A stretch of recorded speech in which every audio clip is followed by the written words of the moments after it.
এদিকে দেখেন তেজগাঁও রেল স্টেশনে মালবাহী বগিগুলো রাখা আছে। আর আমার হাতের এই পাশে দেখেন কি সুন্দর একটা জায়গা, পুরো একদম ভুতুরে পরিবেশ। এটা হচ্ছে একটা ভুতুরে পরিবেশ। এই পরিবেশে দেখেন অনেকগুলো জঙ্গল। আপনাদেরকে আমি দেখাই, আমার সাথে আসেন ভাই। এই দিকটা দেখান, যে এই দিকটা একটা ভুতুরে পরিবেশ, অনেকগুলো জঙ্গল গড়ে উঠছে। এখানে অনৈতিক কাজগুলো বেশি চলে, যেমন গাঁজা, হিরোইন, মেলি ব্যবসাগুলো এখানে বেশি চলে। আমরা যদি এগুলো সচেতন হই, রেল কর্তৃপক্ষের কাছে যদি আমরা এগুলো তুলে ধরতে পারি, তাহলে এগুলো যদি অনেক সুন্দর করে পরিবেশ করে, একটা পার্কের মতন করে, এখানে একটা ভালো ঘোরার পরিবেশ হবে। তেজগাঁওর ভিতরে একটা একখণ্ড গ্রামের মতন বলা যায়, পাহাড়ি এলাকার মতন একদম। আসেন আমরা আরও আপনাদেরকে দেখাই। আমরা কিন্তু অনেক ভিতরে প্রবেশ করতেছি এই জঙ্গলের। ওইদিকে দেখেন ভাই, আপনি দেখেন আগে কখনো আসছেন? এই যে দেখেন আমরা এখন ঢুকতেছি, কি পরিমাণ জঙ্গল দেখেন।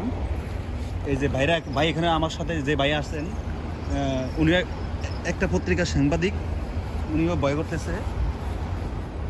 দেখেন আপনাদেরকে নিয়ে আসতেছি আমি, অনেক জঙ্গল, ভিজে গেছি, অনেক ময়লা আবর্জনা।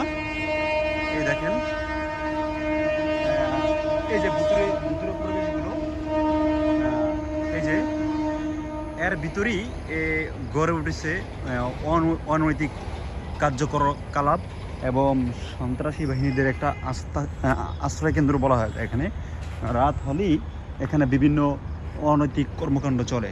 প্রিয় ভাইরা, আপনারা যদি আমার এই ভিডিওটি ভালো লেগে থাকে আমার চ্যানেলটা সাবস্ক্রাইব করবেন এবং ভিডিওটি সবাইকে দেখার জন্য শেয়ার করে দিবেন, লাইক দিবেন এবং কেমন হলো কমেন্টসে জানান। আপনারা কোথা থেকে দেখছেন আমাদেরকে কমেন্ট করে জানান।